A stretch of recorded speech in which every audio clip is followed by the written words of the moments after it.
I'm Sean Fennessey. I'm Amanda Dobbins. And this is The Big Picture, a conversation show about Matt Damon, among other things, later in the show. And now, Matt Damon. Matt, thanks for coming in. Oh, thanks so much.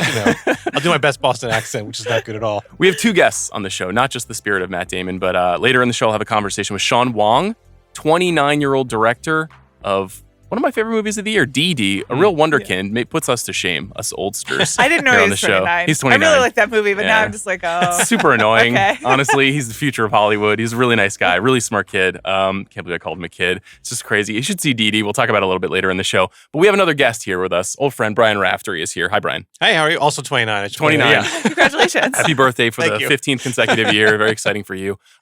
You're hosting a new show on the feed starting this week. What's the show? It is about the Sony hack. It's called The Hollywood Hack, and it's about this crazy thing that happened 10 years ago that we have all completely forgotten about.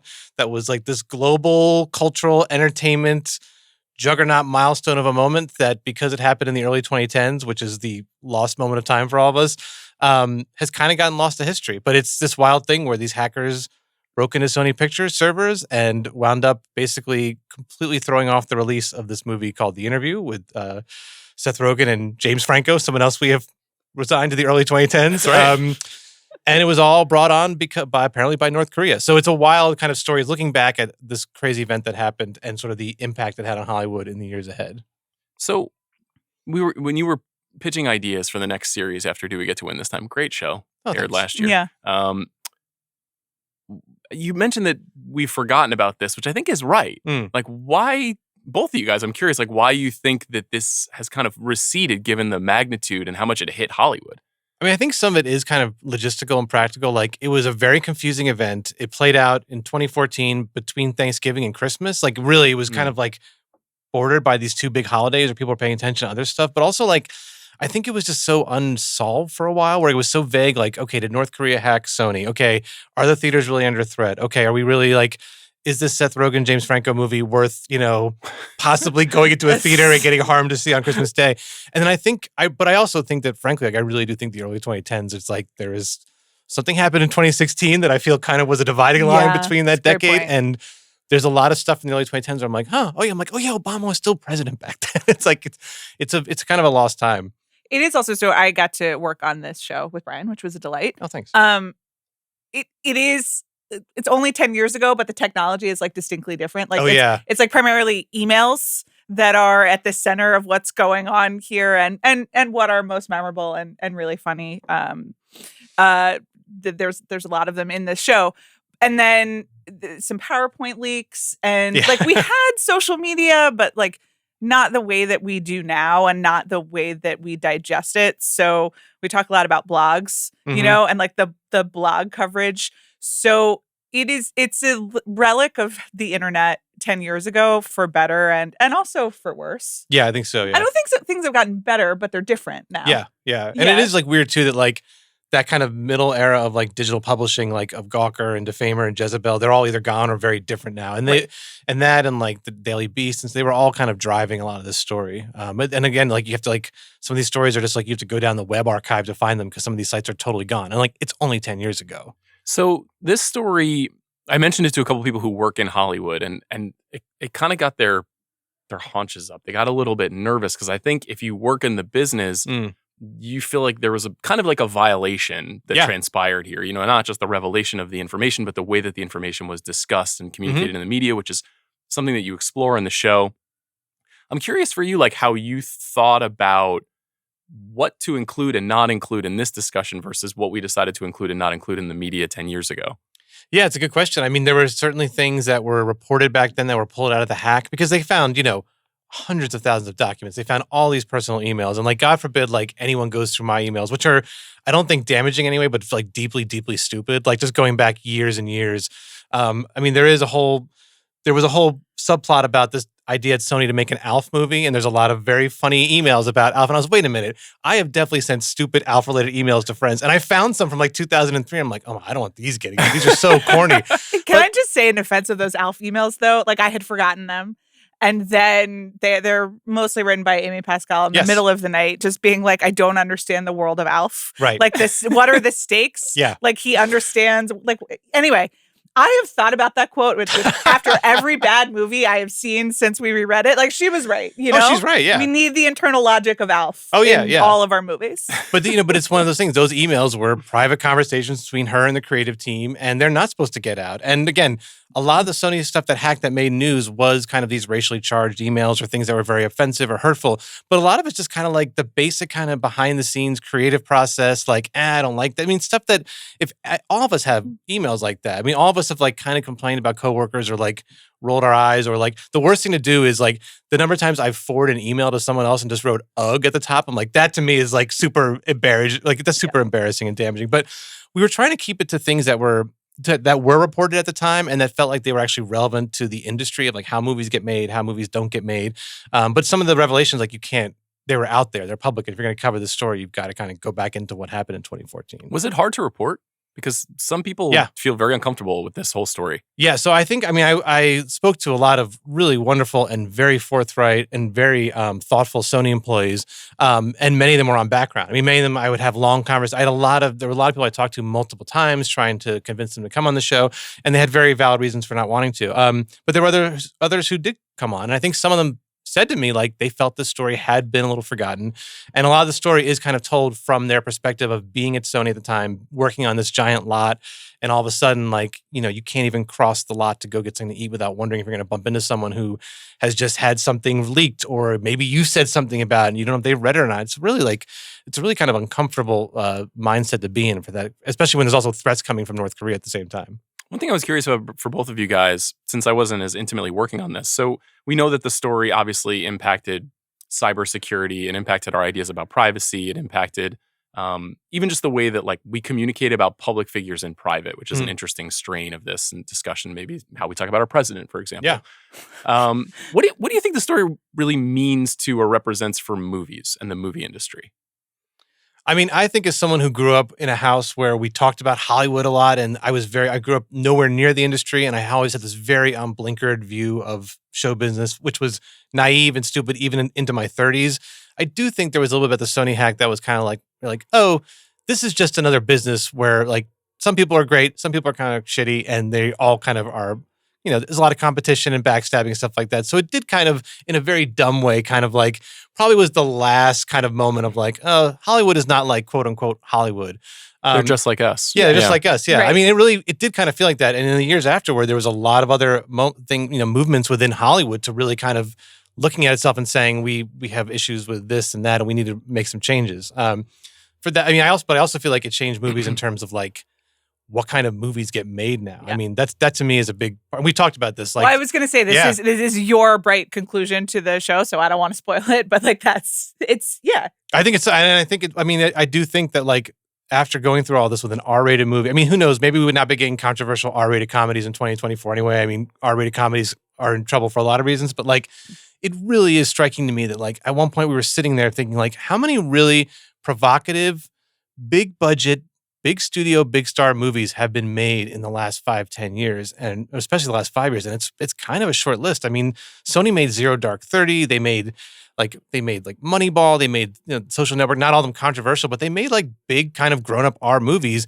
And now it's like I was like, Borat 2? Is that like the most provocative? Like, do we have to get Rudy Giuliani drunk in a hotel room to get like a provocative studio movie at this point? Well, all three of those movies you just mentioned are all stories about events that transpired, like real events, as opposed to invention, and that's like a part of the discussion about the interview too. Would this not have happened if this were a movie about fake dictator X rather than it being about a real person too?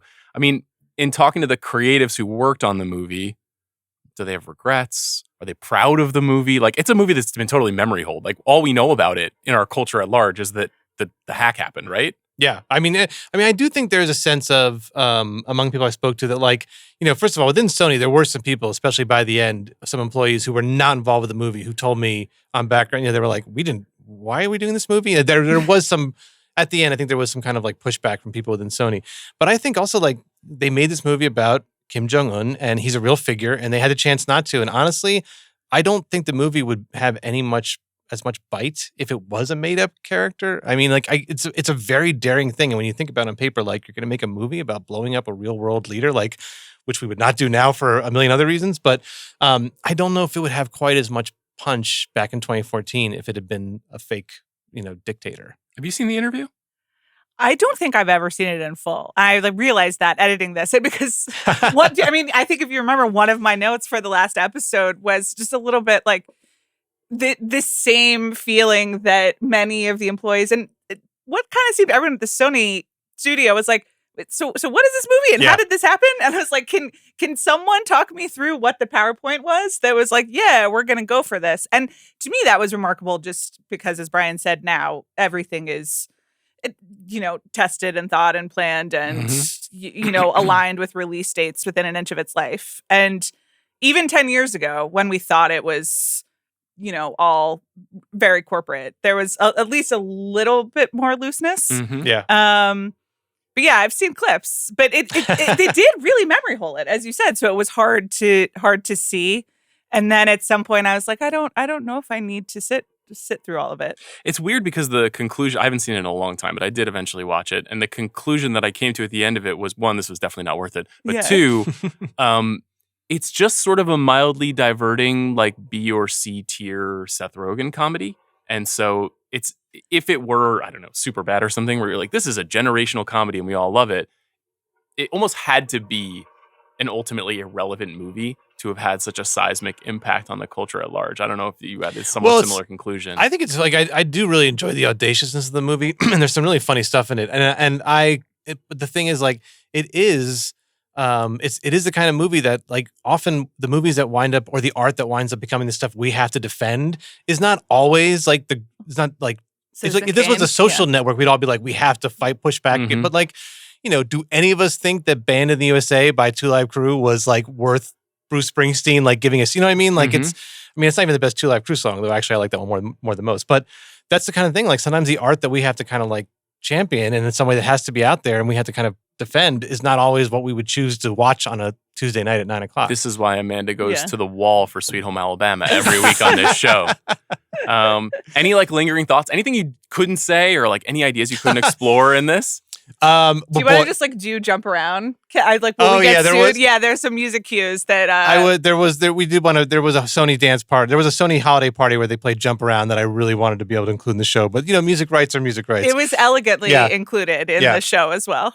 The ALF, we did use some of the ALF emails. We did not use all of the ALF movie emails. I did find that delightful. But look, also, I sympathize with the people who are doing this creative work over email. And we've all worked on projects where we're putting in Slack like an incredibly goofy note or something that just sounds weird. And out of context, you would think, who are these crazy people putting this thing together? But, you have to, the creative process is a lot of ridiculous late night emails or Slacks or texts, or if you're smart, phone calls back and forth sometimes.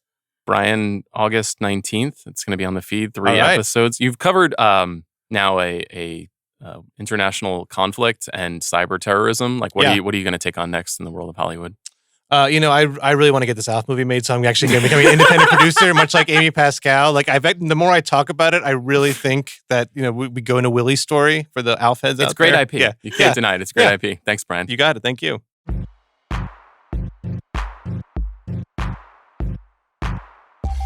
Okay, it's just me and you now. We can have the real conversation. Yeah. Tom Cruise at the Olympics. So, when was this spoiled for you?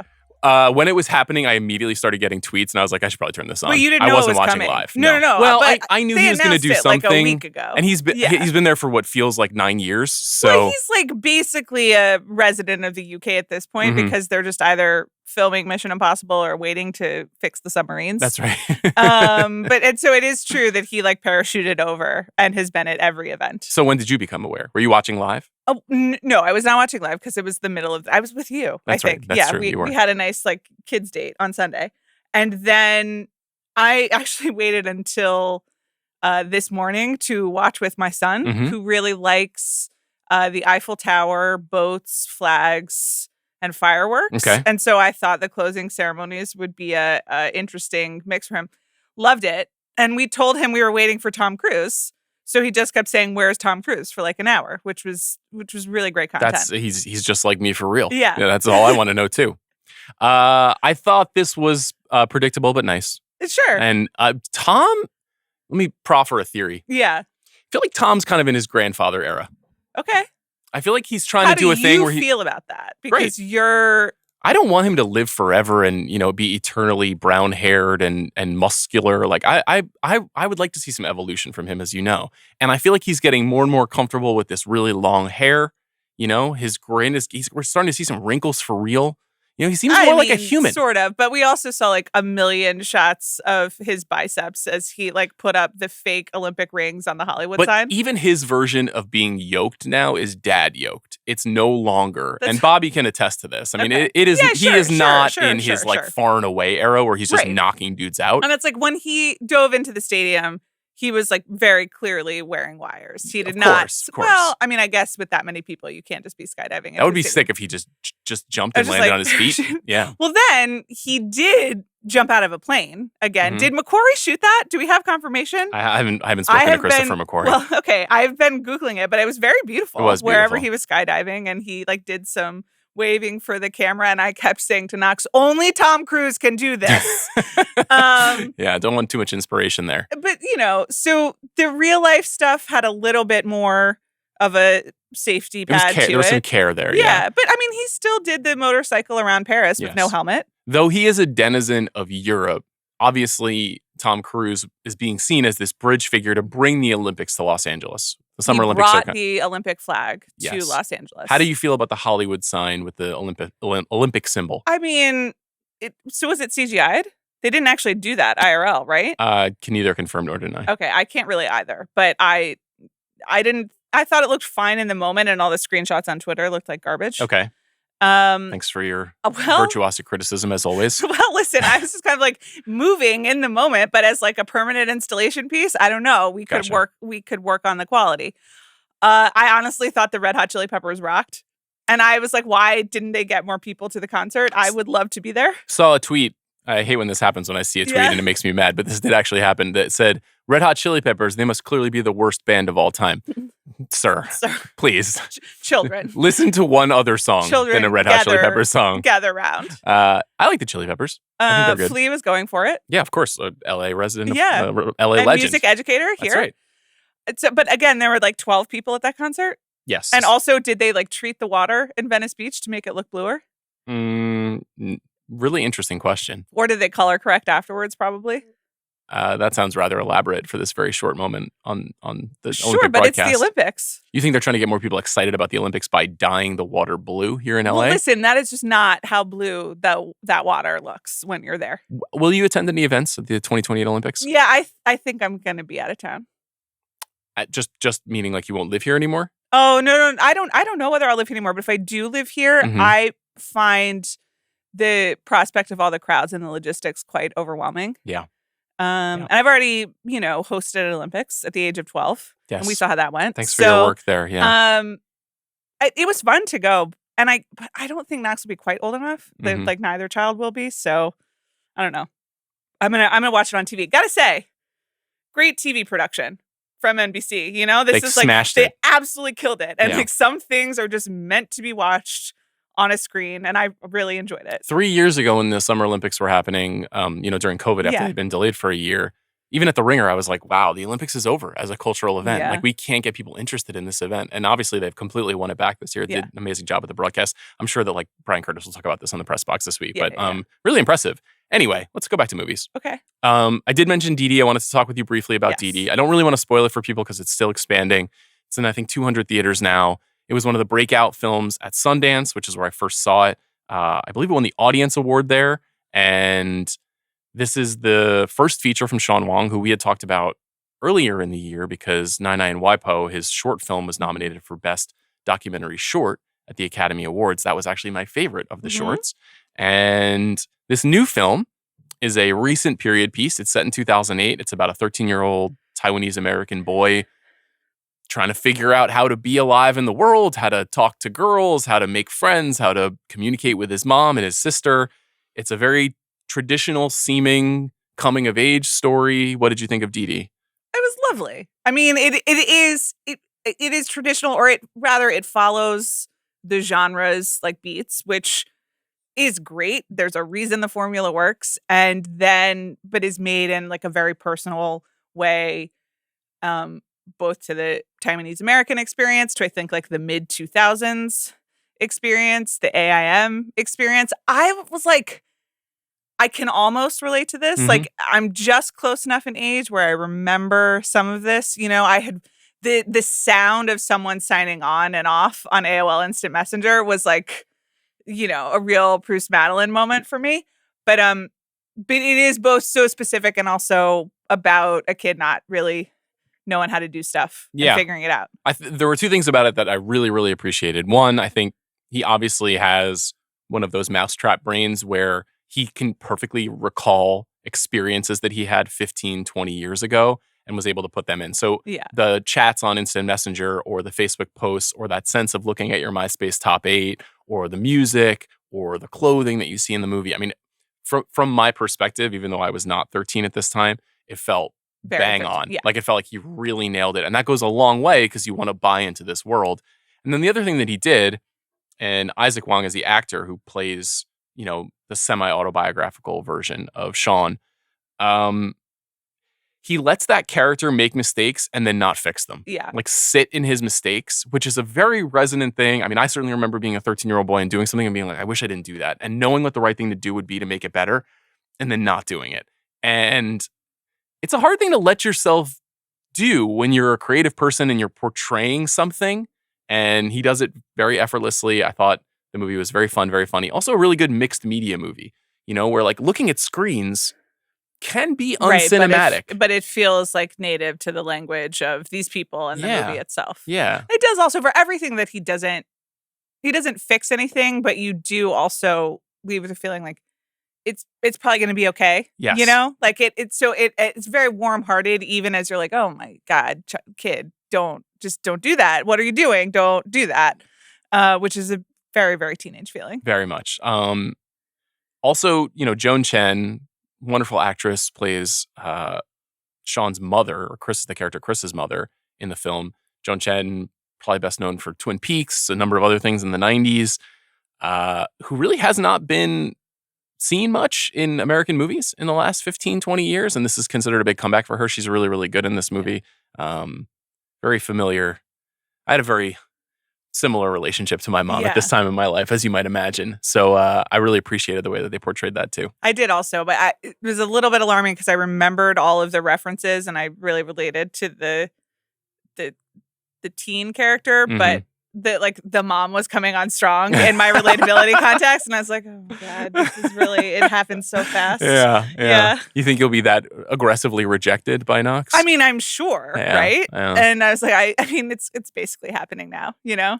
Sean said something really interesting when we were talking, which is that he was sort of that last generation who was not entirely raised online. That he was raised with the semblance of the internet, but it wasn't necessarily the defining trait of his entire youth. Which, you know, now I think about that with our kids and how there's no other way to be. There's no way to escape. I mean, I guess there's a way to escape, but you have to live in a commune. Like you can't not be overwhelmed by social media. And we were just talking with our friend Brian about his kids going to school and the idea of laptops and Chromebooks in school and everything. And those are, you know, what the Sean character or what the Chris character in this movie is doing is like, this is on his off time that he's on Instant Messenger. Now it's like, this is your school time. Your work time is defined by those things. I feel like it's a fascinating snapshot of the end of an era as well. Okay, now I'm depressed again.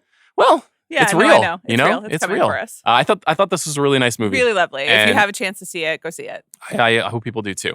Okay, so there was another movie, another big release, I guess, over the weekend. There was a movie, which I assume listeners of this show will know exists, but perhaps they don't. It's called The Instigators. Right. It's the inspiration for our Matt Damon Hall of Fame, which we'll be getting to very shortly.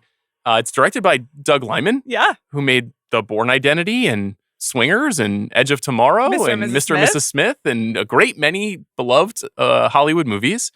It's starring Matt Damon and Casey Affleck, who has won an Academy Award for Best Actor. Right. It's co-written by Casey Affleck. It's on the Apple TV Plus service. Are you a subscriber? I am. Okay. Because I can expense it. Do you like it?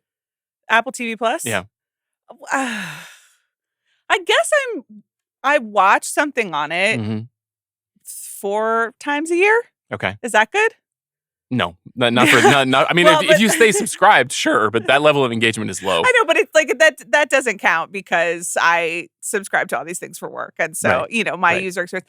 I watch something on there not for work 4 times a year. Okay, which for me is pretty high numbers. I mean, I'm still not done with Presumed Innocent. Respectfully, that was a movie and it was really good as a movie, and they are taking forever. I struggled with episodes 5 and 6. And then, I just finished episode 5. That you're in the low point. Well, it picks all up. of it is like, I'm sure it picks up and I want to know what happens, just like I do in the movie. But it's like, they literally took a great movie and stretched it out to like 45 episodes of Jake Gyllenhaal just doing wild shit. And you're like, well, obviously you're just going to be arrested, sir. Like, that is just another really abnormal thing to do. A lot of people, I believe, have finished Presumed Innocent. It seems to be one of the most engaged with shows they've ever put out. They're at this interesting point. Chris and Andy have been talking about this on The Watch quite a bit in the last few months. I talked with Andy on Friday. I listened to it. About something that you and I also discussed, which is this decision to put Wolves on the streaming service on September 27th after only 1 week in theaters. This movie, The Instigator, only had a 1 week run in movie theaters before it went straight to the service. On the movie side, Apple really favors A projects. They work with the highest level talent, writers, directors, stars. Their above the line stuff right now is, Scarlett Johansson and, Matthew Vaughn and Matt Damon and Brad Pitt, and really like the cream of the crop. Like Martin Scorsese, of course, Ridley Scott and Joaquin Phoenix. I mean, just look at the movies that they've made. Even Ghosted, the terrible Chris Evans, Ana de Armas movie, another straight to streaming movie that doesn't feel like it even happened anymore. This movie, in addition to having all those bold-faced names, also has Hong Chow, Michael Stuhlbarg, Paul Walter Hauser, Ving Rhames, Alfred Molina, Toby Jones, Jack Harlow, and Ron Perlman. Just an absolute lights-out supporting cast. The kind of supporting cast that when me, Chris, and Bill are doing a rewatchables about a movie where Kevin Costner plays a military guy in 1987, you're like, whoa, that guy's in it too? It has that feeling. Just say No Way Out. It feels like No Way Out. Except then you watch the movie. Yeah, and... Well, but that's not totally fair. I mean, it is mostly fair. I've never seen a deeper 2-star movie in my life. I know, but also, did you have a fun time? I did have fun. Yeah, totally. I watched it on Saturday night with my husband, and we were chuckling and had a very nice time.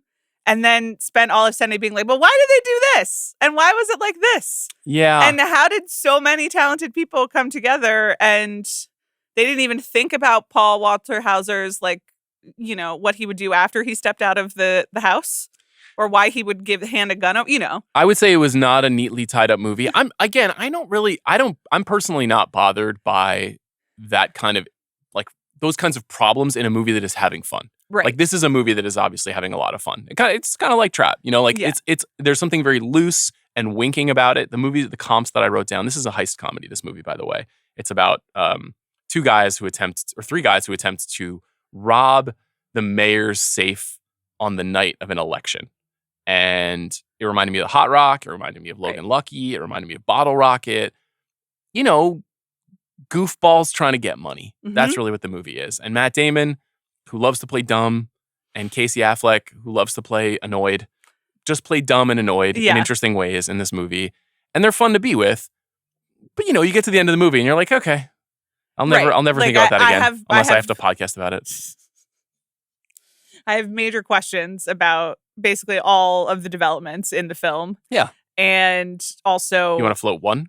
Sure. I mean, just memorize the combination to the safe if you're the mayor. It's like... Good note. It's like 8 numbers. I think if you have $100 million of illegally gained money, you can memorize 8 numbers. Seems reasonable. Or just have someone else to do it for you. Yeah, you're the mayor.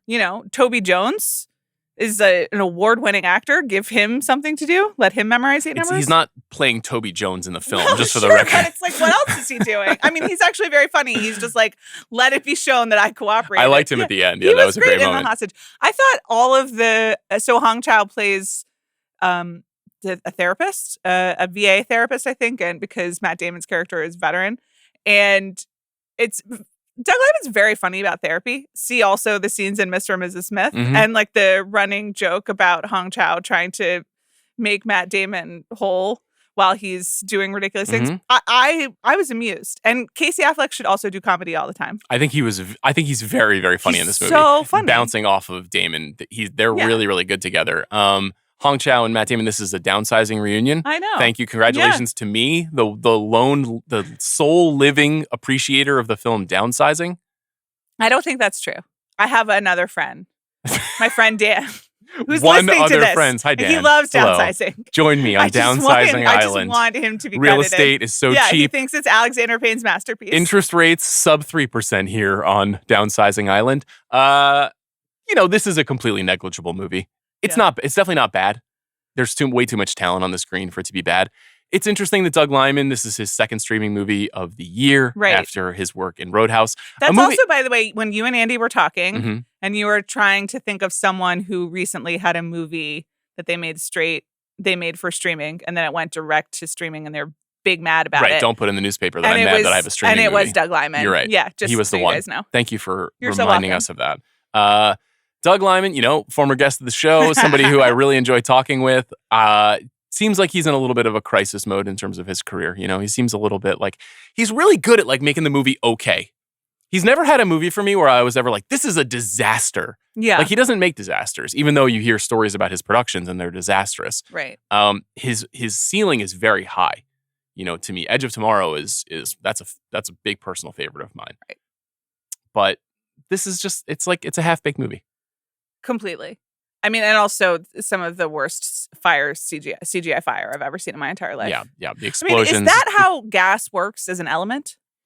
Well, it sounds like you didn't prepare for Science Corner today. Welcome to okay, Amanda let's Dobbins' go. Amanda Science Corner. Okay, hit the things. So the first one, where they're just in that nice man's home, the bar owner's home. Yeah.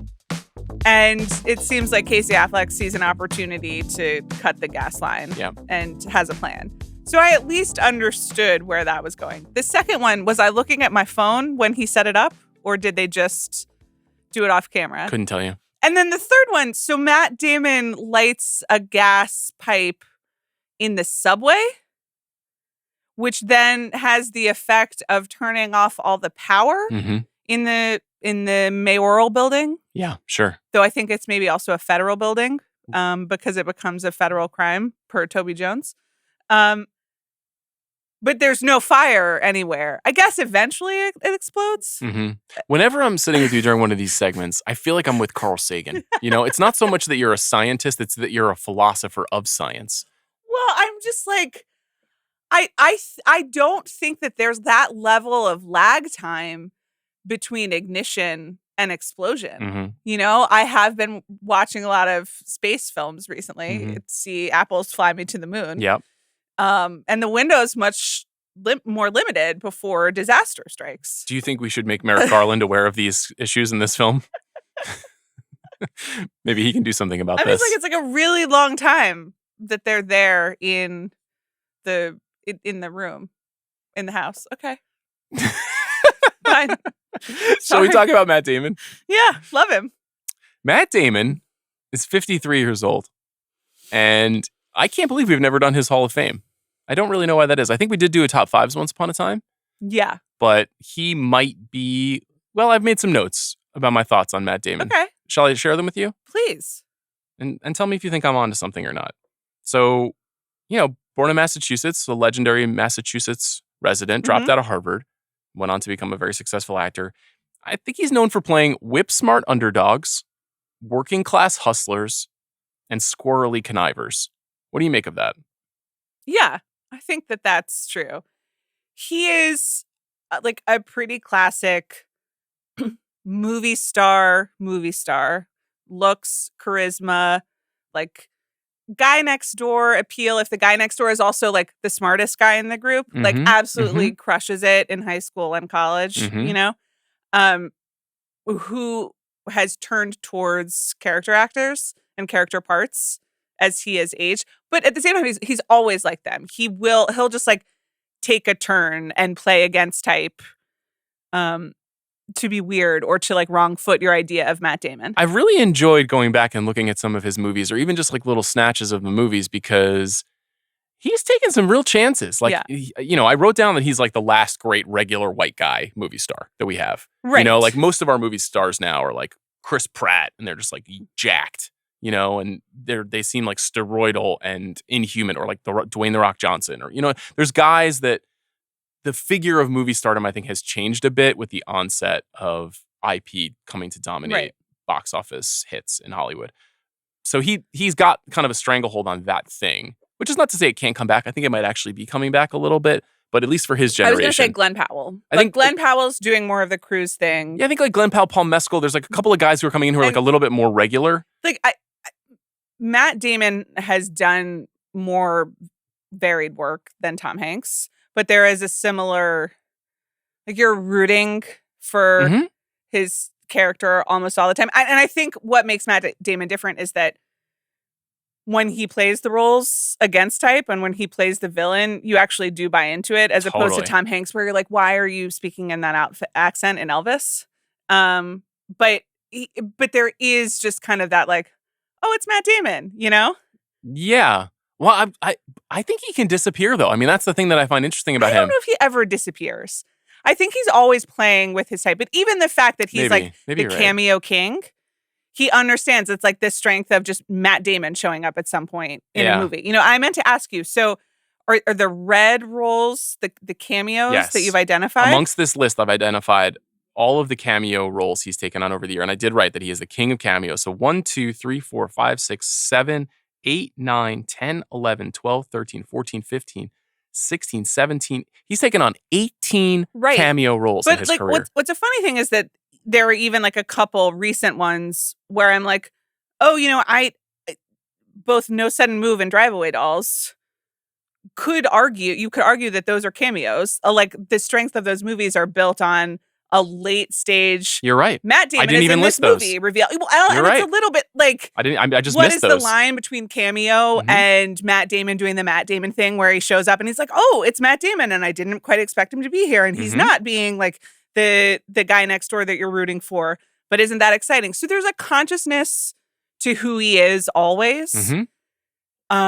And he's willing to have fun with it. And that he is like engaging with. That is really cool. I really love that too. I always think it's fun when he does that. It's weird that he's done it 20 times and I'm not annoyed by it. He still has a knack for it. But he's played many Southerners. He's played New Yorkers. He's played South Africans. He's played Asgardians, he's played a lot of different types. Right. He doesn't just stick to, Will Hunting. That's not his only pitch. And starting pretty early in his career.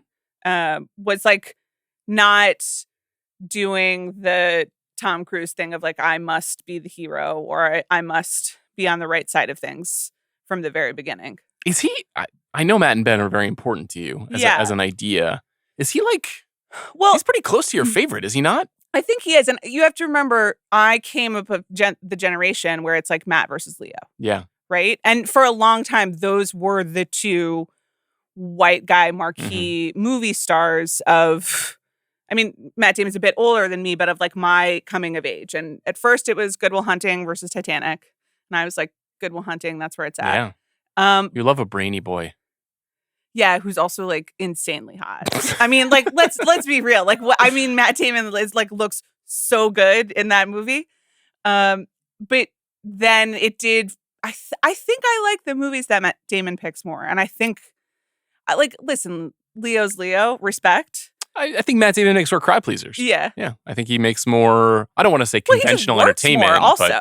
But he does. He's made a lot of movies. Yeah. And so this is a tricky Hall of Fame. I actually didn't do the thing that I sometimes do where I say like, oh, what are like the 12 or so? Like going into this, we got a lot of movies to go through. So maybe we should start getting into it. Any other kind of like last observations about him? Because I feel like he's pretty much still in a position of strength as a movie star, despite the Instigators going straight to Apple TV Plus.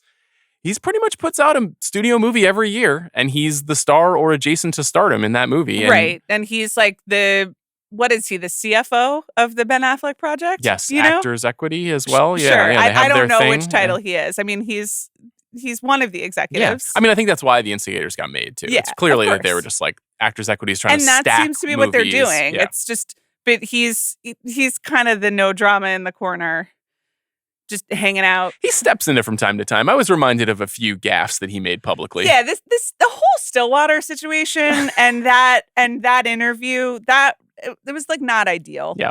And obviously there was some Project Greenlight stuff that wasn't great. Listen, it's not a perfect record, but he ostensibly works at the same office that Ben Affleck does that has a public parking structure, and he's not being photographed every day in the parking structure. It's Ben Affleck. Interesting point. The thing about him is when one of your first movies and maybe your most beloved movie is about how smart you are. Yeah. Anytime you do something not smart, you're going to get killed. You just got to have a consciousness about this. So Will Hunting. And that's a little bit of both their brands, right? Is that they can hang and you want to have these like are the 45 smart, cool years movie with them, stars. but they also like they're going to show up at a DealBook conference, Oh my God, I love him so much. Our fellow Leo. They're so complicated. He's going. You know what I did, honestly, during Instigators? I did spend at least like 2 minutes thinking about being Mrs. Affleck, mother of Ben and Casey, and just like what that must be like to deal with like this overwhelming motor mouth charm at all times. But let's like look at, just like you can't control them. At some point, you just got to send them out into the world. I mean, they've had great success. Yeah, but it must be a lot. I agree. As you look forward to a life as a mother, now. Oh God, it's really complicated. I'm happy for Matt Damon. Let's go through his career. Okay. It's crazy that he doesn't have like 5 movies where you're like, this is a piece of junk that no one's ever seen, and he was the 8th guy standing in the corner. Right out of the chute, he's in Mystic Pizza. Yeah. 1988. Playing he's a guy kid. named Steamer. Steamer Windsor, which that was going to be Alice's name if she was a boy, but we went with Alice. It's a very small part in Mystic Pizza. Yeah. It's obviously not going in the Hall of Fame, but he is a really memorable jackass, sort of like in the James Spader school of 80s blonde preppy jackass. dickheads. Yeah, he could do that very well. Now, School Ties, which is 4 years later, also a preppy jackass in that movie, and maybe running the risk of being typecast. Very effective in this movie. Now, this is a beloved cult classic. This is formative. This is where Amanda learned about human sexuality. Listen, I was on leave when they did School Ties Rewatchable, so it was Mallory and Juliet, and I wasn't there to like share my 2 cents about the cast of School Ties. It's just, we all remember, we know where we were when we met Ben and Matt and Brendan and Chris O'Donnell and everybody else. What about Randall Battenkoff? Yeah, and Randall Battenkoff. I mean, he had a moment. It definitely had a moment, but it didn't really continue. School Ties is not in. No. But I will say there are a couple of moments where Matt Damon is downright vile. And isn't it also, he's awful. It's pretty formative in that whole like class of actors, because they all get cast and then they're competing with each other for Damon has talked about this with Bill Simmons a couple of times, and that anxiety where they were all kind of going up against each other in audition after audition. And Edward Norton was part of that class, obviously. Affleck, Brendan Fraser. There were so many actors at that time who went on to great success. Geronimo and American Legend, one of your favorite movies. This movie is directed by Walter Hill, and it stars Gene Hackman and Wes Studi. Pretty good movie. Okay. Bit of an overlong melodrama, but this is the movie that got him to drop out of college.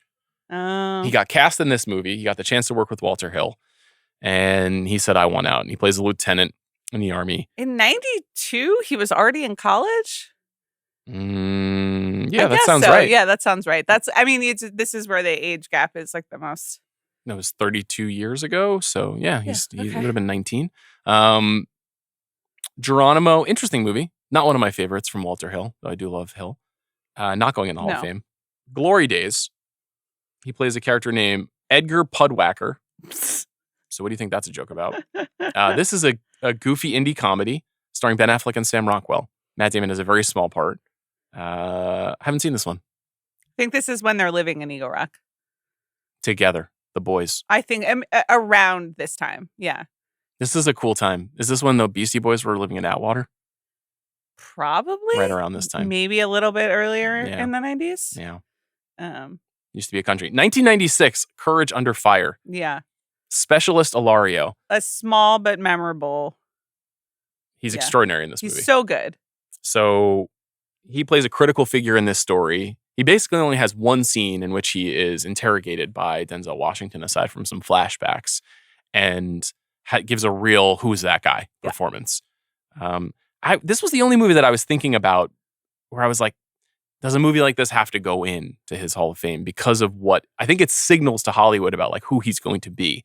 And I think it is also an early sign of what you were describing, where even though he's this lantern-jawed, handsome, super smart guy, super talented actor, very gifted.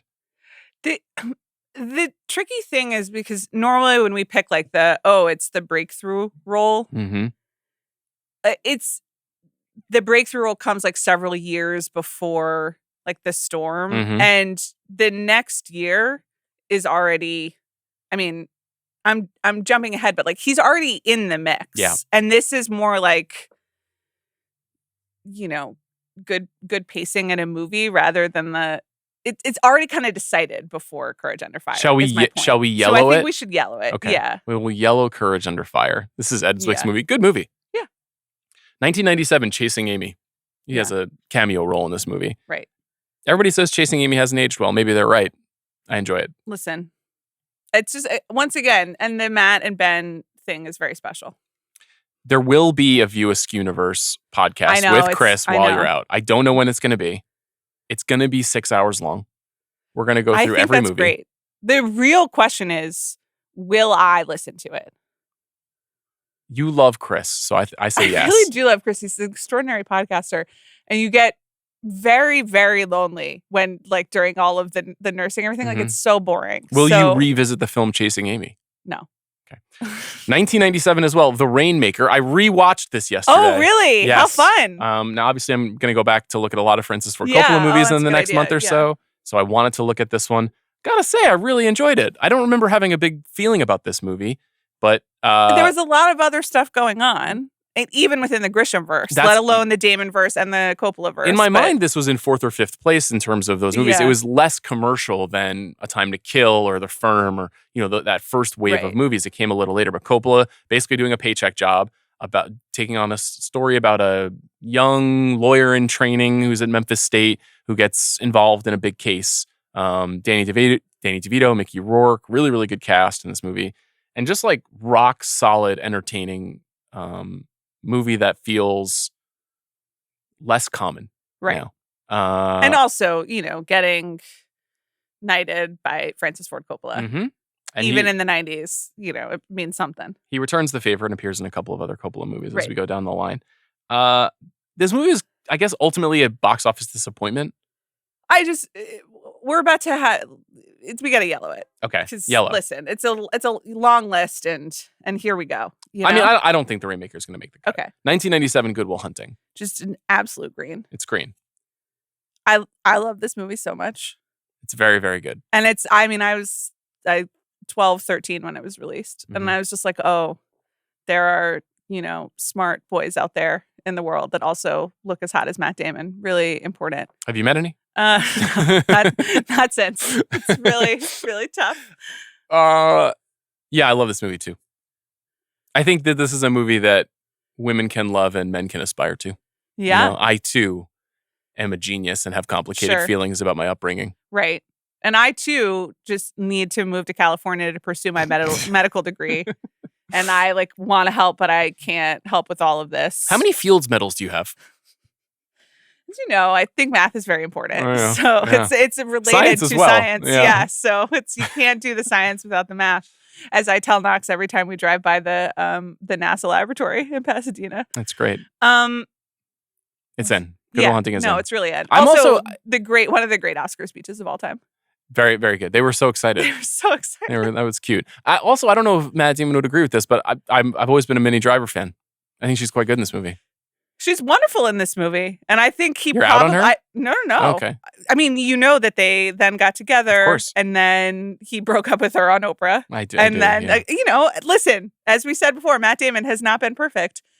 And then, did you see when the clip was going around a couple months ago of their acceptance speech, and they cut to Minnie Driver looking like heartbroken on the Oscars, and Minnie Driver got into the comments to be like, I was watching this and I was there, I was heartbroken. So I was so conflicted that this person I loved was, receiving the success for something that we'd worked on. But also I was so sad because I hadn't expected the relationship to end. She's really good on social media. I would encourage you to get in the comments when the View Askew-universe episode goes up so you can talk about how we discuss your feelings about Kevin Smith. That's voice memo only from 2 to 4 a.m. Understood. Copy that. I won't be listening to any of them. Auto delete. 1998 Saving Private Ryan. Also not technically a cameo, but verging on a cameo, despite being the titular character. But essential part, obviously, because it's in the title. Private James Ryan. And also like an essential turning of what you expect from that role and a performance from him. Mm-hmm. So I sort of thought that we would put it in, but we don't have to. We can yellow it. I'd like to yellow it to start because I think we have some franchise sorting to do. Yeah. And I don't know how expansive it's going to get. 1998 Rounders. This is going in. I know. It's very important to you. And I think that's great. Do you like it? I like it, but I just don't understand gambling and poker enough still, you know? You have to get educated. Well, I know, but it's like you and Bill don't help, you know? You just start talking over me. That's not true. Yeah. I've created an incredible platform for you to speak all the time. And you're just like, Casino Royale, they'd never do that. Conversation over. Let's talk about some real gambling. I hope they make a sequel. They either are going to make a sequel or they are enjoying a lifelong punking of fans of this movie by every 3 years saying they're going to make a sequel. Right. I hope that they do for a variety of reasons. Yeah. Bill has pitched himself somewhere between 7 and 10 ideas. I thought you meant that Bill had pitched himself to be in it. Please put Bill in. Well, that would be fun. I will be there. Okay. I'll do anything I can do to get that movie off the ground. 1999 Dogma. I haven't seen this since, because it's hard to see now. Yes, I own a DVD copy. Congratulations. Yeah, the Blu-ray was announced just this year. So it'll finally be released on Blu-ray. When? What day? I don't know the day. Have your alarm set? I don't know the day. I don't know if they put a release date on it. So do you set like calendar alerts for something Don't try to other me on this show, okay? I am a normal man who has a hobby. That's the start and the end of it. When it was announced, though, fans were excited because this is okay. I noticed suddenly we're going to the passive third person. Yeah, okay. It is difficult to see. I remember at the time being like, I'm going to be really into this because this is like, you know, cool and subversive and has my guys and also Alanis Morissette. So, but I don't think it needs to go in. It's very messy. Affleck and Damon play rogue angels. Yeah. Who've come to take over the world. Sure. Normal stuff from Kevin Smith. Exactly what you'd expect from from him. How do we know it's not true? We don't. That's a good point. Is it based on a true story? It might be. I have always had a fondness for Dogma, though I do think it's a little bit messy. Okay, I don't think it's going to go in. I don't think so either. Okay. 1999, The Talented Mr. Ripley. Green. I'm not going to fight you. You know, I posted a photograph of the Blu-rays. Yeah, it was missing. I don't know where it is. Did you steal it from my house? No, where is my Talented Mr. Ripley Blu-ray? Where is it? But maybe just to taunt me. You know, maybe just to get under my skin. Yeah. I can't find it. This movie is wonderful. Lights out. And it was also very, very, very good Damon performance as Ripley, which is a tricky character. And again, not what you're expecting him to do at this point in his career. It's pretty slimy and off-putting. We should just say we chose this movie to present at the American Cinematheque Friends of the Fest Festival last year. We're going to be back in LA, Friends of the Fest. I think there are still some tickets available. Okay. Gone Girl is this year's so it's really, we did Matt, now we do Ben. It's all August 23rd. Yes. So if you want to come see this is the second year in a row that you gave me a list of movies we should present, and then I added one movie and they picked the one movie. But I added the movie knowing you would love them. Yeah. No, it's good. But no one will let us do A Bigger Splash or Moneyball. You would think A Bigger Splash would play now with Luca Fever here. 2 movies this year. That's why I put it on the list. Let us present A Bigger Splash to the public at large. Very underseen but movie. I'm excited about Gone Girl. Me too. And seeing Talented Mr. Ripley with that crowd and with so many people who had never seen it. The Philip Seymour Hoffman entrance. Is so good. Let me also just say now, if you're considering coming to the Friends of the Fest and you haven't seen Gone Girl, please do not watch it. I would like to sit next to someone who has not seen it before. Interesting. That's all I'll say. Okay. Good note. 2000, Titan AE. I don't know what this is. This is an animated film. Yep, that's why. From Don Bluth, one of the legendary animated filmmakers of the 2000s or of the 1990s. This movie is not going in, obviously. This movie has its fans. I'm not one of them. But it starts off of a little bit of a dicey couple of years here, where after the incredible success of Good Will Hunting and Townsend Miss Ripley, also a very successful movie, we get into some tricky territory. Yeah. Titan AA, he's just doing a voice work, so obviously not going to be held against him too much. 2000, The Legend of Bagger Vance. Yeah. Deeply problematic movie. We throw that word around a lot. This is an actually problematic movie in terms of the framework of what kind of story. Really tough. The trope of the magical Negro, all the things that are wrong with this movie. I watched it for the first time. I'd never seen it before. In addition to it being, not having great perspective on race, it's just really boring. I do remember it being really boring. I saw it in theaters because once again, I was like really, really dedicated to the Matt Damon experience. And he just wears a weird golf hat, and then there's some interesting golf stuff. It prominently figures Walter Hagen and Bobby Jones, two of the greatest golfers of all time, as key figures. But Bobby Jones is a big Atlanta figure. That's great. I live right near Bobby Jones. My mom lived right near the Bobby Jones. The film takes golf place, course. I believe, in Savannah. Yeah, well, nothing problematic has ever happened there. Yeah. So Bagger Vance is out. 2000, Finding Forrester, just a cameo role as Steve Sanderson, a little favor to Gus Van Sant after working on Good Will Hunting. That's not in. Yeah. 2000, All the Pretty Horses. Also watched this, I think, for the first time. You really were not there for Matt Damon like I was there for These Matt are Damon. two movies that got very bad reviews. Let me tell you that I also, in 2000, at the age of 16, read the Cormac McCarthy book. Wow. Or because I became aware of it because Matt Damon was remaking it. Also, I think I saw Noah Baumbach's Kicking and Screaming around this time, which has a essential book club scene about all the pretty horses. Thank God we all speak Spanish. So I tried so hard to like this. And I was, and it was that real teenage, almost Swiftie zeal of being no, you don't understand. It's beautiful. Look at the vistas, It's so funny because this movie is so not your thing. No, I know, but this is this is being 16 and being I too can be moved by the silent men and the lack of words. Very hard book to adapt. There are reportedly multiple other cuts that are longer and work better. This is a real Harvey Scissorhands situation with Miramax. And isn't there also something about the score? Yeah, there was originally a Daniel Lanois score applied to the film, which didn't ultimately make the cut, I don't think. But Damon has talked about over the years, the original, there's a Billy Bob Thornton cut with the score that is one of the most majestic things that he's ever seen. That's completely lost to time. I have had that privately debunked for me by people who are close to the production. Okay. I know a lot about this movie that I'm not allowed to share. That's what I'll say. The version that I saw. Had never seen it. Have you read the book? I haven't read the book. This is one of them. Have you read any Cormac McCarthy? Many Cormac McCarthy books. How dare you? What are you talking about? You haven't read All the Pretty Horses. No, I haven't read this one. Okay. But I've read most of the classics. I've read No Country, The Road, Blood Meridian, all those books because I was in that wave in the 2000s along with Oprah when we were all going gaga for Cormac McCarthy. Okay. This movie was cut by Sally Menke, Tarantino's editor. They tried. It should be something special. It is not. Damon is also, I think, a little bit miscast as as a cowboy. Yeah, in general, anytime he's hurting things, which will come back, it doesn't totally work for me. Respectfully. It is one of the few areas that he can't fully inhabit. Yeah. So that's Red. Jay and Silent Bob Strike Back. Funny movie. I won't apologize. He plays himself. Okay. It's Red. Okay. Ocean's 11. So this is complicated. Yeah. Shall we just have the Ocean's conversation? Sure. Well, we can talk about all four films. Right. In the franchise. So Ocean's 11, of course, is a movie that we love, is essential. Is a classic. Yeah.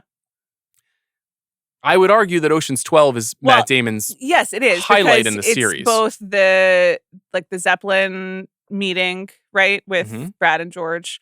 So he gets elevated, and then he's in charge of one of the heists, and he gets the famous I was in 4 weddings and a funeral.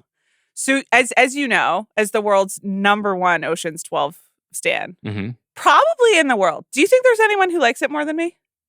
I won't argue with you. I don't think that I hold a lot of titles, but I think world's #1 Ocean's 12 stan, probably, you could have a necklace made for me. It's quite a legacy. I'm just doing the work for my guys. You know what I'm saying? And my gal, Julia Roberts. So I do think it's more interesting to put Ocean's 12 in. That's my instinct. Okay. So then would you leave out Ocean's 11 and put in Ocean's 12? I think we at least need to yellow it. Okay, well, yellow Ocean's 11. Okay. Matt Damon's voice has a small role in The Majestic. That's red. Okay. 2002's Jerry. Now, I rewatched Jerry.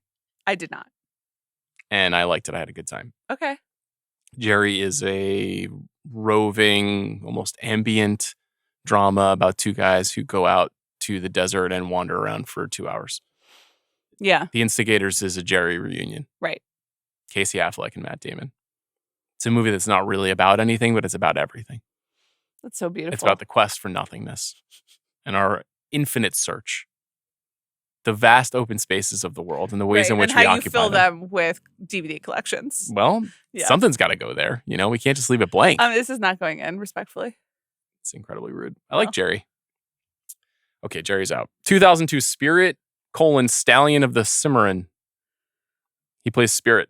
Okay. It's an animated movie about a horse. I guessed that but it was the stallion. You know, what if it was a porno? What is the Cimarron? You know, what if it was a different use of stallion? I think I would know that. Well, you have a lot to learn, let me tell you. Spirit is not going in. Just so you know, Spirit is a banger. Just so you guys know. Whether you've seen it or not, it's a banger and it's very important to my generation. And I felt I needed to voice that so that you guys didn't get absolutely piled on. I'm thrilled for 8-year-old Bobby. Well, and I still will not be watching it. It's a banger. I'm just reading here that this is an interesting film. Set in the Old West in the late 19th century, the film follows Spirit, a Mustang stallion who is captured during the American Indian Wars by the United States Cavalry. He is eventually freed by a Lakota man named Little Creek with whom he bonds, as well as a mare named Rain. Is this a Killers of the Flower Moon prequel? Spirit. Yeah. Okay. That's respectful to everyone involved. Thank you. Justice for Spirit. Justice for Spirit. Gen Z sees you and they thank you, Bob. No, this is truly a young millennial mode. Gen Z has no idea what this is. This movie has no legacy today. Spirit. How much money did Spirit make? Let's take a look. We're in 2002. Okay, I gotta keep going. I have an interview in 45 minutes. 2002, The Bourne Identity. Just extremely green. I agree, but okay. So here's what I did. Here was my rewatch. I rewatched Part 3. Ultimatum. I rewatched Ultimatum last night. So I watched Supremacy. I really like Supremacy. Supremacy, I think, is the best movie. I don't remember Ultimatum that well. I haven't seen that in a while. The first 45 minutes of Ultimatum are lights out amazing. Okay. There's like a whole scene with a Guardian journalist and a chase in London, like at Waterloo Station. I mean, and it's like amazing. And then David Strathairn shows up and he's not very nice. But it gets a little, it just kind of keeps going. Okay. You know what I'm saying? So, but I did rewatch it just because I know that it's Chris's favorite. Ultimatum is his favorite? Yeah, didn't he draft that at the... I thought it was Supremacy. I think Supremacy. But I thought he drafted... He was like Supremacy, the one with Carl Urban. Okay. Oh, did he? So Supremacy, this is the same thing as Oceans to me, where on the one hand, you could say, obviously, Identity kind of confirms his stardom because it makes him an action star and it's a kind of big grown-up property. And his performance is very good in the first movie. The second movie, though, is where Paul Greengrass takes over from Doug Liman. Yeah. You know, they kind of establish that shaky camera filmmaking style. Right. Damon's physical performance is really, really good. I think it's just a better movie in a variety of ways, better spy movie. It's got all that great Brian Cox, Joan Allen stuff in it. And the end with Joan Allen and the Moby once again. Yes. But I don't know how you can't put the first one in. I love Identity. Okay, well, let's put Identity in, and we'll circle back to Supremacy and Ultimatum as we go through the list here. 2002 Confessions of a Dangerous Mind, doing a solid for his buddy George from the Oceans movies, not going in. 2003 Stuck on You. This is a Farrelly Brothers comedy about conjoined twins starring Greg Kinnear. Okay. I'm sure it's respectful. It's not going in. Yeah. I'm going to pitch you something. 2004 Euro Trip. Are we sure? This is the cameo that goes in. That's okay. Of course, Are we? It's either this or Interstellar. I'm not doing Interstellar. But he's great in Interstellar. He is one of the best things about Interstellar. And people love Interstellar. But Eurotrip is the one you think of when you think of the Matt Damon cameo thing. Obviously, this is one of the weirdest things that's ever happened in movies, that he portrays like a punk rock, pop punk singer, has like a shaved head, and just shows up out of nowhere as Donnie. Yeah. And sings what is now like a legendary song that many people love. I don't know how this happened. I don't know why it happened. Eurotrip's okay. It's not a great movie. Yeah. But it's like, it is legendary now. And it is like the representative cameo. I'll green it. I don't care. I'll green it. We're also like, there's going to be other Nolan, so it's fine. It's a good point. Okay. 2004 Jersey Girl, also a cameo, not going in. Yeah. Disastrous film. There's Born Supremacy in 2004 as well. Okay, so let's yellow that. Yellow that. Because we're putting Ocean's 12 in. Yes. And those are the same year. Would you agree with me that he's best in Ocean's 12 and has the most to do? Yeah. Okay. He has the most. Yes. Okay. 2005. And his mom shows up. It's so funny. That's great. 2005, The Brothers Grimm, Terry Gilliam movie. That's out. No one remembers that movie. 2005, Syriana, a movie that was a very big deal at the time. Right. Stephen Gaghan directed. George Clooney won an Academy Award for his performance in this movie. Matt Damon is actually the star of the movie. He's kind of like the portal figure that brings us into this world of intrigue, corporate intrigue around the world of oil. I don't think it's going in. I don't think so either. We just don't have room for it. We don't. It's red. Yeah. It's an interesting movie. It's very flawed. I have not seen it in some time. When I first saw it, I was like, probably the most important movie ever made. In hindsight, I don't feel as strongly about it. 2006, The Departed, this is going in. Absolutely. He's amazing in this movie. So good. Very, very, very, very, when I say like a conniver, he is an incredible conniver. Yeah. So much Freudian psychology sitting right on his shoulders throughout this whole movie. And also right under the surface, and it doesn't but he's still in control for most of it.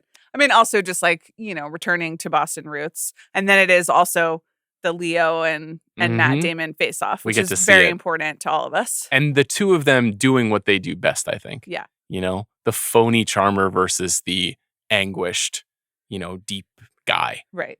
Okay, so we have 7 greens right now. Oh, no. Well. Okay. Well, it's going to be okay. 2006, The Good Shepherd. Very slow, quiet, but very good movie about the formulation of the CIA, directed by Robert De Niro. Damon, again, like sort of the portal figure of the film. He plays Edward Wilson. Boring. Pretty boring. Okay. Good Shepherd is out. Ocean's 13. I like it. It's out. I like it, yeah. We don't have room. Ultimatum, not in. He's honestly. I didn't rewatch it. So you liked it, or you just? I mean, it's mix? like I like these movies, but I like all of them. But at some point, he just keeps running, In 2007 and in 2008, he does something very funny. One, he appears in Coppola's Youth Without Youth in a cameo. He also appears in a cameo as a priest in Che Part 2, which many people seem to have forgotten that he pops up. Obviously, Steven Soderbergh. He's building this long resume of work with Soderbergh. They're not going in. And then they're not going in. And then in 2008, he does a voice for the American dub of Ponyo. That's beautiful. Have you seen Ponyo? No. It's pretty good. Okay. Which one is it? It's about a fish. Oh, I like fish. Yeah. What happens to the fish? Oh, a great many things. Sure. You can't even begin to like imagine. Finding Nemo, but kinda. It's definitely. I mean, Pixar is so inspired by this movie and all Miyazaki's movies. I like it. I like that he did that, even though it's not going in. really like this 2009 update that you put in here, which is just in red. He declines Avatar. He declined Avatar. He said, "I don't want to be an Avatar." And he was offered percentage on the he was offered back end. James Cameron wanted him for Jake Sully, the part that eventually went to Sam Worthington, and Matt Damon said, "I'm good," and effectively turned down probably in the neighborhood of $75 million, maybe more, at least on that movie. Yeah, because he would still be. Sam Worthington is still with us. Yes, I don't think he got the same points that Matt Damon. No, I know, but at the end of Avatar 2. Oh, yeah. Jake Sully. I don't remember. The Sully clan. Happens. They're at the center of this beautiful story. Yeah, they swam Did you underwater? see they announced Avatar: Fire and Ash? Yeah, sure. Coming to us next Christmas. So they're going to a volcano? I think there will be a fire people, the way that we were with a water people. Oh. The fire Na'vi. Okay. Take me back to Na'vi. Okay. Do you think we would remember Avatar more were Matt Damon in it? Well, I think there's a case to be made that it would have bombed. Because it would have had a different perspective. Oh. We would have gone into it thinking it was a Matt Damon movie. Maybe not bombed, but not been the absolute billion-dollar phenomenon that it was. Okay, moving on. 2009, The Informant. God, I love this movie. I think this is one of his best performances. Yeah. He plays Mark Whitaker. This is a kind of satire, black comedy about an absolute moron who thinks he's getting away with it and isn't. This is a Steven Soderbergh movie. It's one of his lesser seen movies of the last 25 years. I highly recommend anybody who hasn't seen it to see it. Did we put it in his Hall of Fame, the Soderbergh? Did we do it in his top 10? I have no memory. It's like not my favorite Soderbergh, but everyone is doing exactly what they are trying to do so well. And it is really discomforting the lengths that Matt Damon goes to just keep sticking with this and this performance. Let's yellow it for the moment. Okay. We're going to circle back. 2009 Invictus. This is a rugby drama by Clint Eastwood, co-starring Morgan Freeman. I saw it in the theaters. You don't have to tell me. I haven't seen this movie in some time. I remember being pretty mixed on it. Yeah. Eastwood defender though I am. Notably, this is one of just a handful of acting nominations that Matt Damon has gotten in his career. He got one, obviously, for Good Will Hunting, and he got one for this movie, and he got one for The Martian. Right. And that's it. I don't know if that means anything to you. I don't think it means anything in the context of this Hall of Fame. So you would say that's a red, Invictus. Yeah. Did you like the movie? I mean, it's an inspirational sports story, so I think I cried, but I haven't thought about it since. Okay, red. 2010 quickly on The Zone. Informant, by the way, we did Steven Soderbergh ranked every single one of his films, which is how we handled his movies, and The Informant was number 10, right on the dot. Number 10, so just made the cut. Just made the Interesting. Cut. Yes. That sounds about right. You guys made a lot of fucking good movies. What was number 1? Number 1 was Out of Sight. Out of Sight, right? And Limey was 2? Limey was 3. Ocean's 11, I think you lobbied with your life to make it number 2. Oh, good. Okay. I mean, like, I think that actually is right. I always assume that I get outvoted on these things. It was the pandemic. You know, you guys were being nicer to each other. Were we? In some ways. Okay. 2010 Green Zone. Okay. Another Paul Greengrass film. Yeah. His third film with Greengrass. Not as effective to me as the previous 2 Bourne films. Red. Red. Also, 2010 is an incredible year for him. In 2010, he also appears as Liz's boyfriend in 30 Rock for 5 episodes. You could make a case for putting this in for me. I don't put TV shows in, yeah. but this is great shit. It was really good. He was phenomenal on 30 Rock. 30 Rock hasn't aged a day. Maybe I'll go back and rewatch it. I think it would be a great thing with the 23-minute episodes and just like such a good vibe. I love 30 Rock. 2010 Hereafter. This is a very unusual movie and a very unusual performance. After the success of Invictus, Clint wanted Matt Damon to come back and do a movie about tragedy and the afterlife. And Matt Damon literally plays a medium. And it's very touching. Yeah. The movie is a bit uneven. It's incredibly audacious for Clint Eastwood. There's a lot of CGI. There's a lot of big set pieces. It's not at all what you expect from an Eastwood movie. It's an international story. I think this is a pretty cool movie, a little bit overlooked. And Damon is very good. Written by Peter Morgan, that's right. It's not going in. It's not going in. But I'd just like to wave a flag for it because I think it's interesting. Also in 2010, True Grit. This movie has its defenders for Damon in particular. He plays LaBeef. Yeah. I think the most hungover I've ever been in my life is when I went with my dad to see this movie in New York. He was in town. What does that mean for its Hall of Fame status? It just means like I feel a little nauseous right now. I was like, wow. It's good. You know, it feels like minor everyone, you know, which is not a bad thing. 10 Oscar nominations. Well, sure. It's the Oscars. Also, Matt Damon was not nominated. This movie made $250 million. Yeah. Huge hit. It is a great movie. People like the Coens. People like Jeff Bridges. People like Westerns. Speaking of authors for whom I've read multiple books, Charles Portis, based on his novel, which is an amazing novel. The John Wayne movie is solid. Is Haley Steinfeld still dating that football player? His name is Josh Allen. Yeah. He is my nemesis as a Jets fan. Oh, you have many nemesis. He plays for the Buffalo Bills, who have won the AFC East many years in a row now. Right. And then always the heartbreaker to Kansas City. Yes. Good memory. Yeah. Listen. True Grit, I want to yellow it. Okay. I think that it's a perfectly reasonable yellow. Okay. Will you also yellow the Hats movie? The Adjustment Bureau? No. Rare, weird middle ground misfire here. So weird. So what was it? I mean, I was like blogging at this time. So it's Matt Damon and Emily Blunt, and they use hats to travel back in time to like make adjustments to time. And I that's think right. John Slattery is also in it. Does he like run the Hat Bureau? I think that's all correct. Yeah. Okay. It's a metaphor for They wear hats. male pattern baldness, I think. Sure. The Adjustment Bureau is out. 2011's Contagion. Tricky one. Well, there's another 2011. I mean, okay. Hold on. Can We we Bought just a read Zoo? his 20? Can we read his 2011? Chaotic. Contagion, Margaret, Happy Feet 2. Mm-hmm. Apparently Small he role. cameos as Bill the Krill. Yeah. Have you guys done Happy Feet 2 in your home? You know, we tried Happy Feet 1 and it really didn't click with Alice, Interesting. which I thought was interesting. Okay. And of course, the legendary We Bought a Zoo. So We Bought a Zoo, just instant bread. We can stop talking about it. I there. fought so hard to get into the premiere of We Bought a Zoo. I was like, I need to be there to find out why Matt Damon bought a zoo. What was the answer? He wanted his family back. Yeah. Yeah. And then Scarlett Johansson helped him, and like a lion, maybe. I'd love to get my family Interesting that you don't support small businessmen in America, Sean. It's very fascinating. back. That's not what I said. At this time, I would say that there was some bloat around the edges of Cameron and Damon Industries. And I wish them well, of course, two guys I love, but that movie didn't work. Happy Feet 2, obviously not going in. That's red. Contagion and Margaret, I think, are two of the best movies that he has ever been a part of.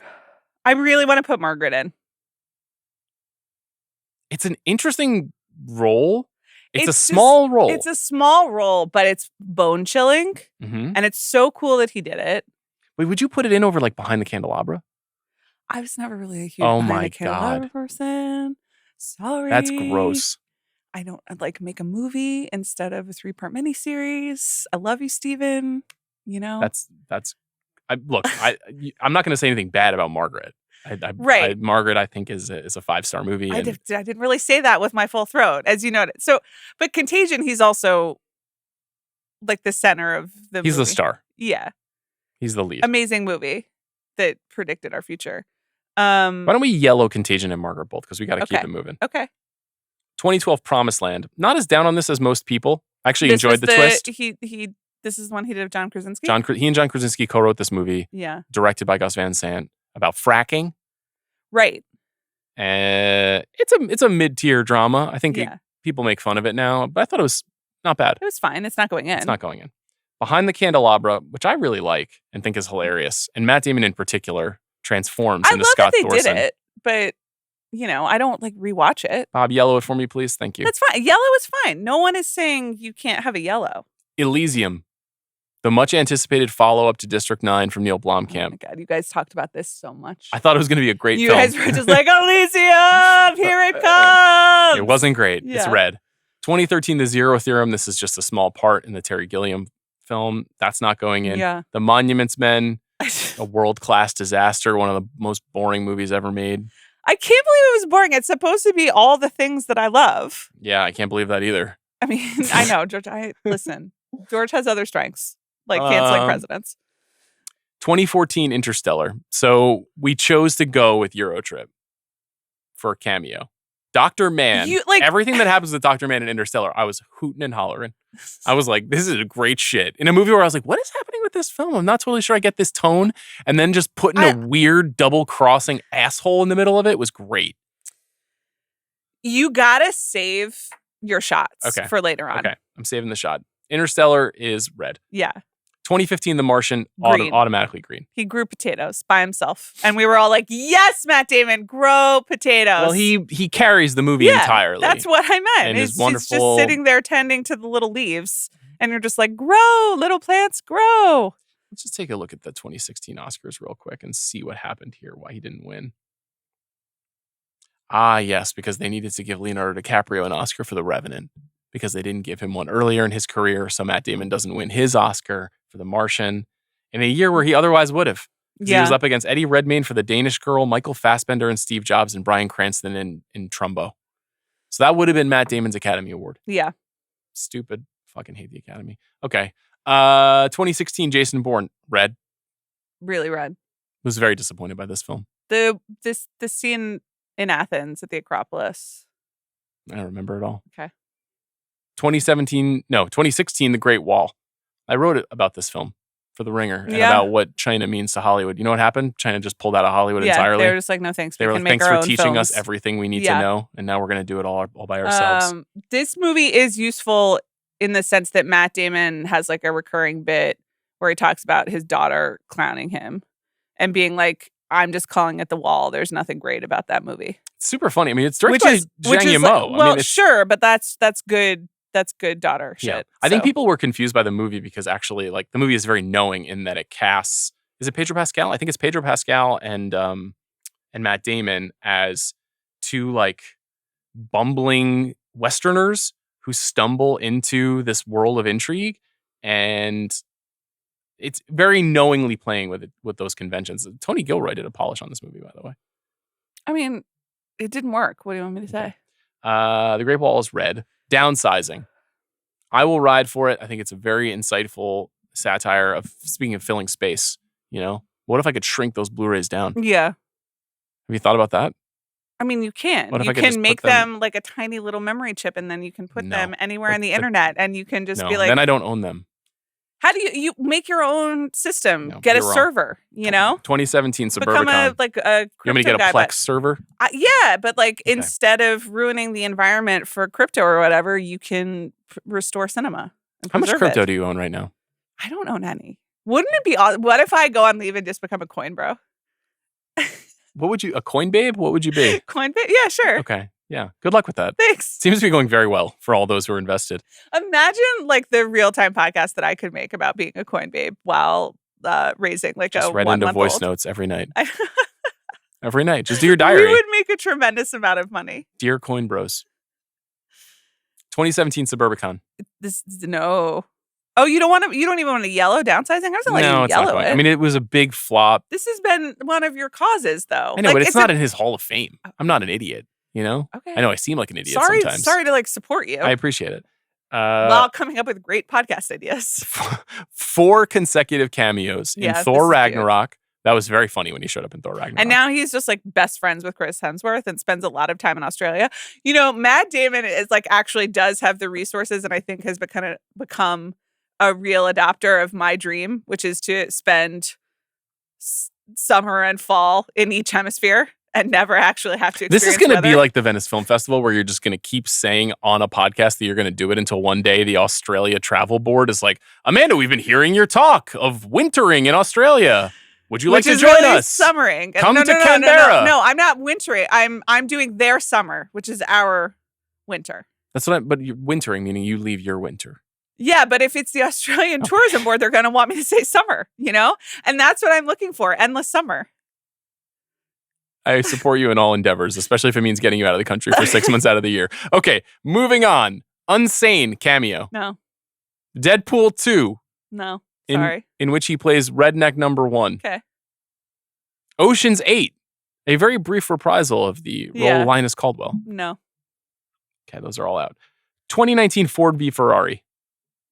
What do you think? Was chatting with my wife about A Complete Unknown, Mm-hmm. and she was like, what movies has James Mangold made? And I was like, oh, well, this, Logan, you know, Walk the Line. And I was like, Ford versus Ferrari. And she was like, oh, Yeah. that's a good movie.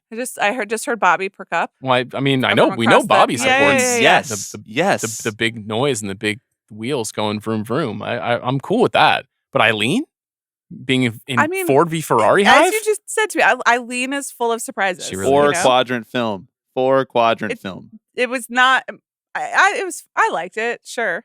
I think it's very good. I'm Yeah, not it's sure if good. it's in. I don't think it's in. If you just put Jake Gyllenhaal in the Carol Shelby role, is the movie any worse? You might root for the Jake character a little less. You might not believe it. Respectfully to Jake, and again, I have not finished Presumed Innocent, so I don't know what they're doing. Thanks for with the circling twist back there. on that. Who can say when I'll finish it? Well, But I mean, he's bringing a little suspicion to everything he's doing. this is the first of a wave of performances Hmm. in which he plays effectively management. Yeah, or middle management. Yeah. So usually powerful management. I'm not sure that Well, so Gyllenhaal and like other people who are as handsome as Damon, even in this era, like where he's a little older, can communicate like business acumen, you know, like leader of people. I think that would make it worse in the Carol Shelby role. That's fair. But I think that the things that make that movie good still would be great, whether he's in it or not. I think the racing and Bale are more essential than Damon, which is not really like a knock against Damon. But anyway, Jay and Silent Bob reboot. He brings back the character of Loki from Dogma. So this is an auto green. Okay. No, it's not going in. No sudden move. I love the final 5 minutes with him. It's so good when he shows up. Very good like, movie. Oh no, it's that guy. Yeah. But it's Matt Damon. Enjoyed that. It's not going in. Yeah, no. 2021 Stillwater.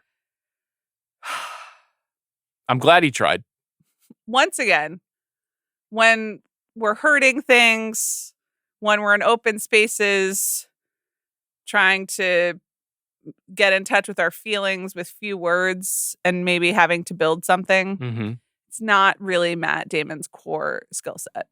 Well, in the movie, he plays an out-of-work roughneck from Oklahoma. Right. Whose daughter has been imprisoned overseas. And then you come to learn as you're watching the movie that this is effectively like a stand-in for the Amanda Knox story. Right. That his daughter is accused of a heinous crime and that he is consistently trying to get her off. And then it becomes a love story about him and a woman, a lawyer, and the cute little kid. And the kid that she's the mother of. This was a strange film. Very strange movie. Very strange. I'm glad that he tried something. Obviously, Tom McCarthy kind of cashing out on the spotlight chip. Very weird. And it feels like it didn't happen. It's in the middle of COVID. Yeah. I remember seeing it in a room full of masks. And I was like, what are we doing here? Okay. And was like, okay. Smart. Also in 2021, The Last Duel. Yeah. He co-wrote this movie with Ben Affleck and Nicole Holofcener. Yeah. A 3-part story told 3 ways.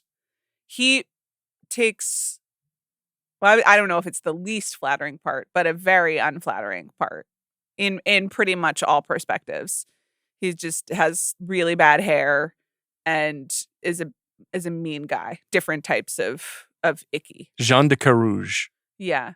I don't know if this is going. I don't think it's in either. Yeah. I think it's a solid film. I think it's underrated. It's interesting. Yeah. 2022 Thor: Love and Thunder reprises that role again. No. 2023 is interesting. We've got both Air and Oppenheimer. Yeah. I think Oppenheimer needs to go in. I think he's like so good and plays General Groves. Pretty essential to pulling the audience in and turning that from like a Nolan acrobatic technical fest into a movie with some human stakes that makes it a lot more mainstream. You know, and like what you remember from that movie is, I mean, many things, but one of them is him being like, I'd like a 0% chance, you know? And he does both the carrying the exposition and the emotional stakes of it like so lightly. He's really, really good at it. I think I'm with you. Okay. He is the comic gravitas of the movie. Yeah. Which is something that movie gravely needs. It's tricky. So that would make it 9 movies that we've got in at green. Okay. So Air, you're saying, is out. I think he's good as Sonny Vaccaro. A little bit miscast in my opinion. The last speech is obviously really good. Yeah. He's good. Yeah. Drive-Away Dolls, obviously, that's just a cameo. That's out. Very funny. If I don't remember who Sonny was. Must be one of the imaginary friends. I mean, I know that, but I don't remember which one. He's voiced a great many animated characters in his time. Well, that's wonderful. Why can't you respect him? I respect him a lot. He was Spirit in Spirit. He was Kale in Titan I did not respect the film If. He was the dad in Ponyo. I respect him. I respect his fatherhood. I didn't think If was very good. Is the Instigators going in? No. Okay, so then I'm going to read you the greens that we have, and then I'll read you the yellows. Okay. All right? Because we only can choose one of these yellows, which is madness. So, on our list, we've got Good Will Hunting is green. Rounders is green. The Talented Mr. Ripley is green. The Bourne Identity is green. Eurotrip is green. Ocean's 12 is green. The Departed is green. The Martian is green. And Oppenheimer is green. Okay. Now, so we've got... This leaves us with the following films that we have yellowed. Courage Under Fire. The Rainmaker, which I think we can take off the board. Yeah. We got everything that we need from Good Will Hunting that is already exists in The Rainmaker. Yeah. 1998 Saving Private Ryan. Tough one. Yeah. 2001 Ocean's 11. We will have been made a choice by not putting that in. Right, but we have Ocean's 12. We do. have our Soderbergh. Yes, that's right. And we have like a Soderbergh with a point of view. Mm-hmm. 2004, The Bourne Supremacy. I think I'm comfortable taking it out. Yeah. Even though I would say You prefer on the record it it's to... the superior film. Yeah. 2009, The Informant. This would be a personal fave if we managed to get this through. I think these next four are really hard to choose from. And it might be even easier to just do Saving Private Ryan and be done with it. But we've got The Informant, True Grit, Contagion, and Margaret all made in a 36-month window. Okay. So I think Contagion, even though he is the star of it and is playing the emotional center, we've got Soderbergh represented. And that is such an ensemble piece as well. He's like the essential, he's carrying the ensemble, but like it's okay. We can just so you're have taking it be, Contagion out. Yeah, we can have it be yellow and be like, Matt Damon, we're grateful for all that you do. So then you've got essentially three borderline cameos, not cameos, but three supporting performances and one lead left on the board. That's if we're taking off. No, that's 1, 2, 3, 4 supporting performances and one lead. If we're taking Ocean's 11 out. So take out Ocean's 11, We should do The Informant, don't you think? Gosh. I guess you just don't have that movie without him. But True Grit and Margaret I think are better movies. I'm like, Margaret is my personal pick. It's so cool that he did it. It's so upsetting. It's so effective that it's him doing that. Well, one thing we didn't mention that I probably should have mentioned is, he is friends with Kenneth Lonergan, who wrote and directed Margaret. And then he goes on to come up with the concept for Manchester by the Sea and then hires Kenneth Lonergan to make that movie. Right. Lonergan wins the screenplay award for that movie. That movie is a masterpiece too. We did it on the Rewatchables this year. So there's some cool connectivity there, but you wouldn't put Manchester by the Sea in the Hall of Fame just because he only produced it, even though he was originally going to portray the part that Casey Affleck played. The other thing I'll say is like we do already have a Soderbergh. It's very funny to have Eurotrip automatically in and to be debating amongst The Informant, True Grit, and Margaret. Because we're making our own list, Yeah. It's our list. It's not other people's list, which is why I don't want to hear about Interstellar from anyone, because we have a Nolan, we have a Soderbergh, we have a Scorsese. Like, maybe it would be fun to have a Coens in, but that is not really... We have a Ridley Scott. We have a Doug Liman. Right. But he doesn't work with the Coens as often. And Lonergan, as you said, is like leads to more stuff. I think it should be The Informant or Margaret, personally. I'll say we'll do The Informant because that's a lead role. Yeah. And there's a world in which someone else is in those other parts. I agree. Saving Private Ryan is a tricky cut. I know that people will be mad, right? Because like they all just loved your rewatchables. That was one of the most popular episodes. I know, it's so weird. I mean, it's really good. People love that movie. Yeah. I guess I feel okay about this. I mean, Saving Private Ryan is important to the story of Matt Damon. And Matt Damon is good in that movie. That's a great reveal in that movie when you learn that he's just like an absolute asshole. Right. That all of these men have sacrificed their lives. Do you want to put it in instead of Oppenheimer? They're kind of two sides of the same coin, aren't they? Yeah. Saving Private Ryan is Steven Spielberg laying out and being like, this is everything I can do. And this is the deepest and scariest historical story I can tell about World War II. And Nolan did the same thing with Oppenheimer. It's the same. It's fascinating comps in many ways. They're both so virtuosic. But Damon is doing something, is playing a very different It's the story of being in your 50s versus being in your 20s, right? Isn't that funny? They definitely echo each other in interesting ways. You could substitute Saving Private Ryan for Rounders. How dare you? Well, they're both 1998. We're making a list, as you said. How dare you? Okay. I'm just like, I am fine with the list as we have it. But if you are afraid... I'm not afraid of anything. the greatest generation coming after you, then you can substitute Saving Private Ryan in for Rounders. I gotta say, if I got into a scuffle with someone from the greatest generation, I'm getting beat. Like, there's no question about it. We're in There's a dangerous level of- territory without Chris here. He's sort of our conduit to the greatest generation. He It's really true. understands. Yeah. It's that. true. He's the closest to at 66.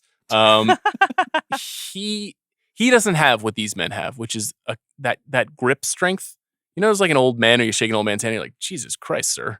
Were you just on the oil rig? Like, why are you shaking my hand so hard? That's a Trump trick too. Do you know that? You know, the hard grab grip. and pull. So isn't he old enough now that he's like losing hand strength? I don't know. That's say. a real problem. How as often you is he age. cranking it? You know, that's really the question. It's not going out in public, so Good point. That's a very good point. He must be bored. I think we have it. Even though the haters will come, and I'll send them to @AK Dobbins. and then it will never be read. Here's the list. That's not true. You're about to be terminally online, clutching but an infant. not yet. Okay. You know, I'll forward them all to you. I wish it were. Should I send them all to you via voice memo, reading them? Okay, here's the Matt Damon Hall of Fame. This is a weird list, but this is a very us list. That's the point of this podcast, right? You're right. Good Will Hunting, Mm-hmm. Rounders, The Talented Mr. Ripley, The Bourne Identity. 4 no doubters. Can't go wrong with those 4.